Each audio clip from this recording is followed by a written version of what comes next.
definitely. So I know you were talking about obviously going into the working out industry, and now you're doing Yeah. other things as well. But I feel like there's a Right. ton of people that are going through life that don't really know what they want to do. So they try a bunch of stuff, and a lot of people label Right. them like, "Oh, they're unstable. I don't want to be with this person. They're too Right. iffy, and they're doing all these things." Right.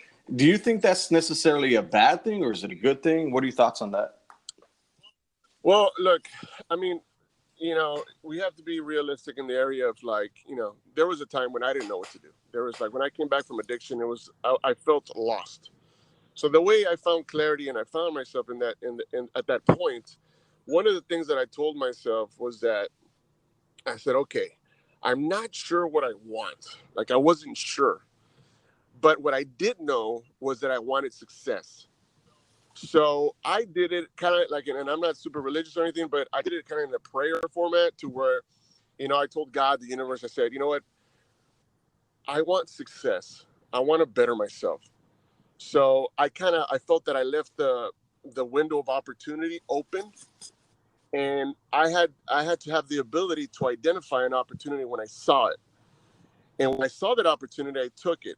In my case, it was meeting my wife, her making food for me, and me recognizing that she had a unique product that I can move and I can sell. You know, so did I know that I was going to start a company? No, I didn't. Did I know that I was, we were going to come up with a protein donut that was going to be, popular? No, I didn't. But I was able to see the opportunity, and I was also able to see the amount of work that it was going to take that opportunity and actually make it something. So that's kind of the approach that I took with that. So if you're lost, if you feel lost, that's completely normal. Like it'd be kind of strange if you knew from day one what you're going to do. Being lost is normal, but what's not normal is staying lost. Is staying lost in that feeling of not knowing what to do, where the weeks go by, the months go by, the years go by, and you're still lost.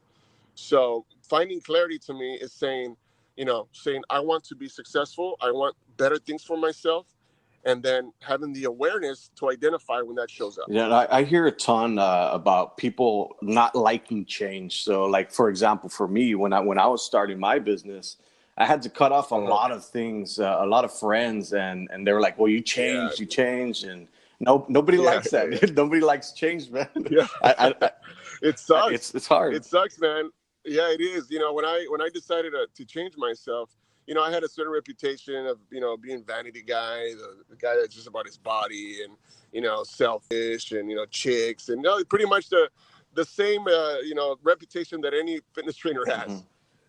So when I decided to change, it was difficult because it's like people see when they see you, they see who you used to be, and when you're trying to present a different person, right? Because you're making some changes, that is confusing to certain people. So those people, if they're truly your friends, they accept the change and go along with you. The reason that we disconnect from people is because we notice that those people are bothered with change. And we're able to recognize that in order for us to create a different life, whatever that may be, that those people that are seeing the old you affects you. And that's why cutting those ties is so important. And another thing that makes it really hard is that it might be a person that you really love. It might be like you might have this loyalty to this person, and to sever that relationship, to cut those ties is it's a part of it is, you feel a little sad.